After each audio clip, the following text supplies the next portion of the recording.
Assalamualaikum warahmatullahi wabarakatuh. Bismillah walhamdulillah.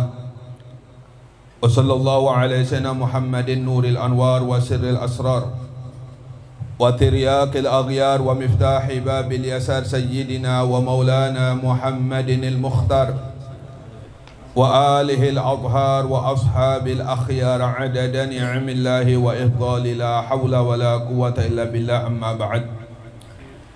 Yang saya muliakan dan dimuliakan oleh Allah Subhanahu wa ta'ala, para habaib, para syarifah dimanapun mereka berada, mudah-mudahan mereka semuanya diberikan panjang umur oleh Allah Subhanahu wa ta'ala, diberikan kesehatan oleh Allah Subhanahu wa ta'ala, segala penyakitnya disembuhkan oleh Allah Subhanahu wa ta'ala, segala hajat dikabulkan Allah Subhanahu wa ta'ala, amin ya rabbal alamin.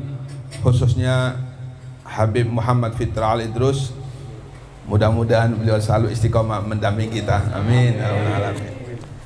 Dan juga yang saya muliakan para guru-guru, para kiai, para sesepuh, dan alhamdulillah malam hari ini kita kedatangan anak dari Guru Syarwani Abdan atau Guru Bangil, Guru Muhammad Fulaikhon bin Kiai Haji Syarwani Abdan atau Guru Bangil. Alhamdulillah, mudah-mudahan beliau panjang umur, sehat walafiat, segala penyakitnya disembuhkan Allah Subhanahu wa ta'ala. Mudah-mudahan beliau dapat meneruskan apa yang telah dicapai oleh abahnya, amin ya rabbal alamin. Yang saya muliakan dan dimuliakan oleh Allah Subhanahu wa ta'ala, sahibul bait, yaitu Bang Hendrik Sewarga, yang mana berkat beliau sekeluarga saat ini kita berada dalam genangan ampunan Allah Subhanahu wa ta'ala, dalam genangan rahmat Allah Subhanahu wa ta'ala. Mudah-mudahan Allah Subhanahu wa ta'ala membalas kebaikan Bang Hendrik Sewarga. Mudah-mudahan beliau beserta keluarganya diberikan panjang umur oleh Allah Subhanahu wa ta'ala, diberikan kesehatan oleh Allah Subhanahu wa ta'ala, segala penyakitnya disembuhkan oleh Allah Subhanahu wa ta'ala, diluaskan rezekinya oleh Allah Subhanahu wa ta'ala, segala urusannya dimudahkan oleh Allah Subhanahu wa ta'ala, hajat-hajat dikabulkan Allah Subhanahu wa ta'ala, amin ya rabbal alamin. Hadirin hadirat yang saya muliakan dan dimuliakan Allah Subhanahu wa ta'ala, malam hari ini kita sedikit akan membahas hadis, sebab habis ini kita bersama-sama akan mendengarkan manakib daripada Kiai Haji Syarwani Abdan atau Guru Bangil. Setelah itu kita tahlil sebentar ya, karena saat ini bulan ini bertepatan dengan haul daripada Kiai Haji Syarwani Abdan atau Guru Bangil. Bismillahirrahmanirrahim. An Abi Umama radhiyallahu anhu anna rajulan qala ya Rasulullah, ma haqqul walidain ala waladihima? Qala huma jannatuka wa naruka, rawahu Ibnu Majah. Saya ulangi. Bismillahirrahmanirrahim. An Abi Umama radhiyallahu anhu anna rajulan qala ya Rasulullah, ma haqqul walidain ala waladihima? Qala huma jannatuka wa naruka, rawahu Ibnu Majah. Sekali lagi. Bismillahirrahmanirrahim. An Abi Umama radhiyallahu anhu anna rajulan qala ya Rasulullah, ma haqqul walidain ala waladihima? Qala huma jannatuka wa naruka, rawahu Ibnu Majah. Dari Abu Umamah radhiyallahu anhu bahwasanya seorang laki-laki telah berkata, wahai Rasulullah, apakah hak kedua orang tua atas anak mereka? Beliau bersabda, keduanya adalah penentu surga atau nerakamu. Hadis riwayat Ibnu Majah.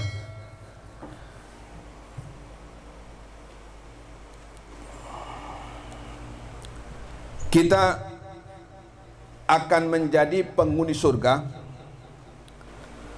atau menjadi penghuni neraka Allah Subhanahu wa ta'ala tergantung bagaimana kita bersikap kepada kedua orang tua kita. Apabila sikap-sikap kita ada yang membuat jengkel terhadap kedua orang tua kita, atau salah satunya, maka nyata kita akan menjadi penghuni neraka Allah Subhanahu wa taala apapun hebatnya ibadah dia. Begitu pula kita akan menjadi penghuni surga Allah Subhanahu wa taala tergantung terhadap bagaimana kita bersikap terhadap kedua orang tua. Kalau sikap kita terhadap kedua orang tua kita selalu menyenangkan orang tua kita selalu gembira, selalu bahagia dengan semua sikap-sikap kita, maka bisa dipastikan orang tersebut akan menjadi penghuni surga Allah Subhanahu wa taala. Singkat saja, bagaimana kisah seorang Uwais Al-Qarani. Uwais Al-Qarani hidup sejaman dengan Nabi Muhammad SAW. Namun Uwais Al-Qarani tidak pernah bertemu dengan Nabi Muhammad SAW, saking khidmatnya terhadap kedua orang tuanya. Uwais Al-Qarani ini bujangan, ya. Bujangan bukan karena apa-apa, karena saking khidmatnya, saking usahanya bagaimana agar orang tuanya gembira, ridho kepadanya. Jadi jangan dianggap orang nggak kawin ini nggak ada apa-apa ya. Ya barangkali di situ memang betul-betul berkhidmat kepada orang tuanya. Jangan sesekali kita ini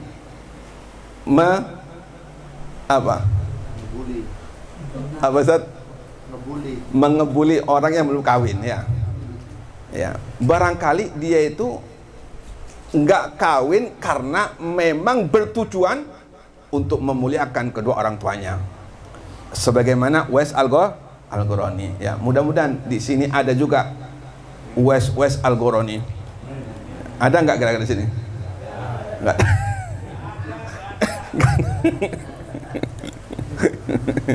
Ya, Uwais Al-Qarani luar biasa.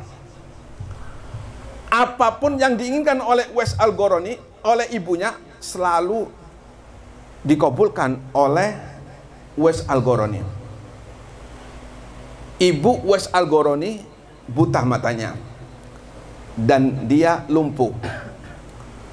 Suatu ketika ibu daripada Uwais Al-Qarani punya hajat atau punya ingin, yaitu pengen ibadah haji. Uwais Al-Qarani bingung, yang dimakan aja pas-pasan, apalagi ongkos untuk pergi haji. Maka Uwais saking tidak maunya mengabaikan permintaan daripada ibunya, Uwais Al-Qarani beli seekor domba atau kambing kecil. Beli yang besar nggak punya uang. Kambing besar harganya katakan 3 juta. Uwais Al-Qarani mengusahakan semaksimal mungkin cuma bisa beli kambing kecil. Maka Uwais Al-Qarani beli kambing kecil atau domba. Kemudian oleh Uwais Al-Qarani, domba ini diangkat turun naik gunung. Diangkat ke gunung, turun lagi, diangkat ke gunung, turun lagi. Sehingga orang-orang kampung, gila sudah Uwais Al-Qarani ini. Kenapa? Karena gotong-gotong kambing atau domba, naik ke puncak, turun lagi, naik ke puncak, turun lagi. Jadi semua orang kampung mengatakan Uwais Al-Qarani sudah gila. Cuma mereka nggak tahu apa tujuan Uwais Al-Qarani. Tujuan dari Uwais Al-Qarani naik ke bukit, turun lagi, naik ke bukit, turun lagi, membawa domba, latihan untuk mengangkat ibunya pergi ke kota Mekah untuk berangkat haji. Segitu hebatnya Uwais Al-Qarani berkhidmat kepada kedua orang tuanya. Maka kambing ini makin hari makin besar, makin hari makin besar. Tibalah waktunya bulan haji. Maka disitulah Uwais Al-Qarani membawa ibunya digendong dari kota Yaman menuju Mekah. Ini kehebatannya Uwais Al-Qarani.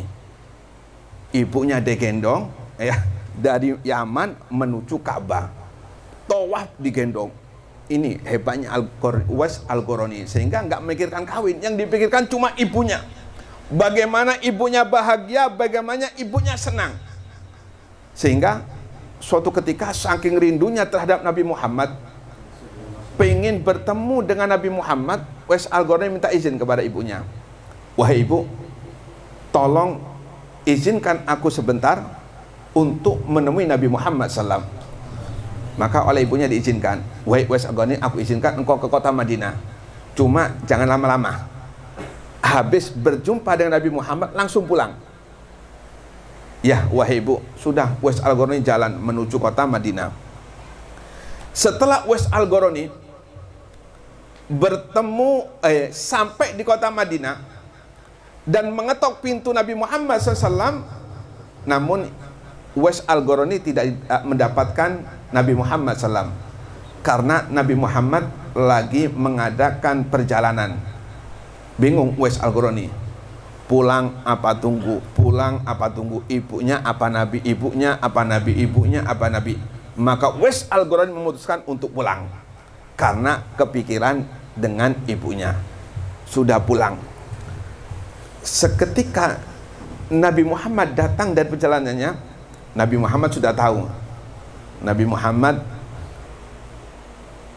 seorang nabi, di samping diberi ilmu kenabian yang cukup banyak dan ilmu wilayah juga diberi oleh Allah Subhanahu wa taala. Maka kata Nabi, wahai Aisyah, adakah orang mencariku? Ya wahai Nabi, seorang laki-laki dari kota Yaman, dan beliau rindu sekali untuk berjumpa dengan engkau, tapi kemudian dia pulang karena pamit sama ibunya sebentar. Maka kata Nabi, wahai Aisyah, ketahuilah, Uwais Al-Qarani ini seorang yang sangat berbakti kepada ibunya. Dan Uwais Al-Qarani dikenal oleh penduduk langit. Ini kehebatan Uwais Al-Qarani. Uwais Al-Qarani walaupun bukan seorang sahabat, namun Uwais Al-Qarani diberi ilmu kewalian oleh Allah Subhanahu wa taala berkat khidmat atau berusaha bagaimana caranya ibunya ini gembira. Maka suatu ketika Nabi Muhammad mengumumkan kepada para sahabatnya, di antaranya Umar dan Sayyidina Ali. Ya'ti alaikum Uwais, kata Nabi Muhammad. Wahai sahabatku, wahai Umar, Ali, nanti bakal datang yang namanya Uwais Al-Qarani. Apabila engkau berjumpa dengannya, mintalah doa kepadanya untuk diampuni seluruh dosa-dosamu oleh Allah Subhanahu wa taala. Bagaimana Nabi memerintahkan sahabat Sayyidina Umar lagi dan sahabat Sayyidina Ali diperintahkan untuk meminta doa kepada Uwais Al-Qarani. Ya, kalau masalah kedudukan tidak ada satupun yang bisa mengalahkan kedudukan para sahabat Nabi Muhammad. Bahkan dikatakan jalbun min ajlabis sahaba khairun min sab'ina junaidan. 70 Imam Junaid, seorang wali, seorang tokoh sufi, tidak ada apa-apanya dibandingkan dengan debu kudanya para sahabat. Debunya ini, belum kudanya, belum orangnya. 70 Imam Junaid nggak ada apa-apanya dibandingkan debunya kuda dari sahabat Nabi Muhammad SAW. Dan Uwais Al-Qarani otomatis seorang tabi'in, nggak ada apa-apanya dibandingkan dengan sahabat. Namun Uwais Al-Qarani diberikan kemuliaan oleh Allah Subhanahu wa taala saking baktinya terhadap kedua orang tuanya. Doanya kata Nabi, lau aqsam ala Allah abarrahu. Wahai sahabat, kata Nabi, apabila ia berdoa kepada Allah Subhanahu wa taala pasti dikabulkan oleh Allah Subhanahu wa taala. Maka diperintahkan oleh Nabi Muhammad sahabat ini untuk meminta doa kepada Uwais Al-Qarani. Setelah Rasulullah wafat, kemudian khalifah diganti oleh Sayyidina Abu Bakar Siddiq. Setiap bulan haji, Sayyidina Umar ini selalu bertanya kepada rombongan Yaman, afikum Uwais Al-Qarani? Adakah di antara kalian Uwais Al-Qarani? Nggak ada. Pulang lagi, kembali tahun, 1 tahun lagi nanya, afikum Uwais Al-Qarani? Nggak ada. Pulang lagi. Ya mungkin ibunya masih hidup waktu itu kan gitu. Kemudian setelah Sayyidina Umar jadi khalifah, begitu juga kegiatan setiap tahun menanyakan rombongan Yaman apakah ada yang namanya Uwais Al-Qarani. Kebetulan ketika bulan haji itu Sayyidina Umar bertemu dengan Uwais Al-Qarani. Afikum Uwais Al-Qarani, langsung ada yang jawab. Uwais Al-Qarani ikut haji bukan karena dia punya bekal untuk haji.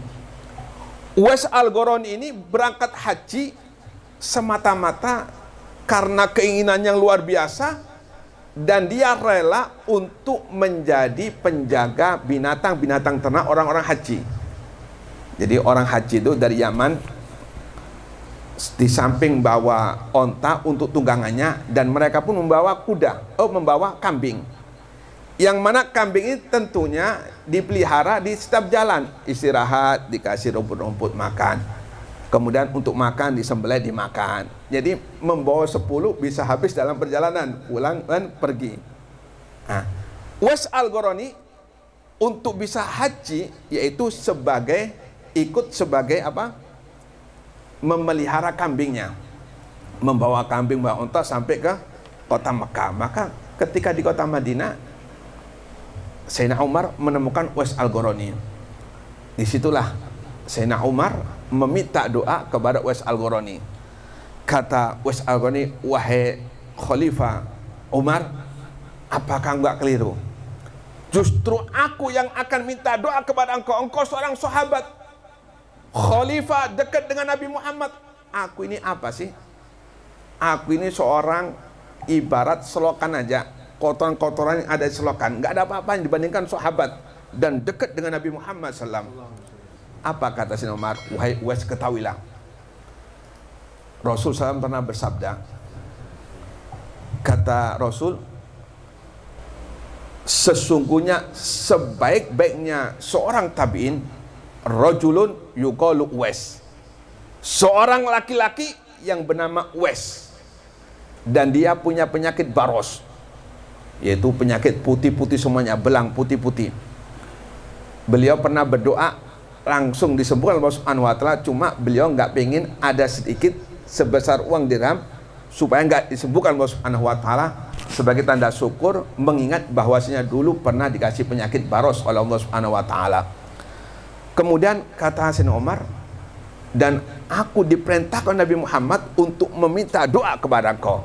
Nah, baru ketika Sayyidina Umar mengatakan bahwasanya Rasulullah memerintahkan Sayyidina Umar untuk meminta doa kepada Uwais, baru Uwais Al-Qarani mendoakan Sayyidina Umar. Habis itu semuanya sahabat minta doa kepada Uwais Al-Qarani, Sayyidina Ali, semua sahabat minta doa kepada Uwais Al-Qarani, mendapatkan kemuliaan dari Allah Subhanahu wa taala bukan karena banyak ibadah, mendapatkan kemuliaan dari Allah Subhanahu wa taala bukan karena apa-apa, namun murni karena khidmatnya Uwais Al-Qarani dengan orang tuanya. Maka siapapun yang pengen dimuliakan oleh Allah Subhanahu wa taala, maka jalan di antara satu-satunya jangan sampai mengecewakan orang tua kita, jangan sampai membuat jengkel orang tua kita. Mudah-mudahan dengan hadis ini kita diberi hidayah oleh Allah Subhanahu wa taala, diberi kekuatan Allah Subhanahu wa taala untuk selalu berkhidmat, menggembirakan, membahagiakan orang tua kita, baik orang tua kita yang sudah wafat, lebih-lebih apabila orang tua kita belum wafat. Dan mudah-mudahan orang tua kita diberikan panjang umur Allah Subhanahu wa taala. Apabila ada yang sakit di antara orang tua kita, mudah-mudahan diberikan kesembuhan, kesehatan Allah Subhanahu wa taala, utamanya abah dari Bang Hendrik yang lagi sakit, jatuh dari kamar mandi. Mudah-mudahan cepat diberikan kesembuhan Allah Subhanahu wa taala, diberikan panjang umur Allah Subhanahu wa taala. Amin ya rabbal alamin.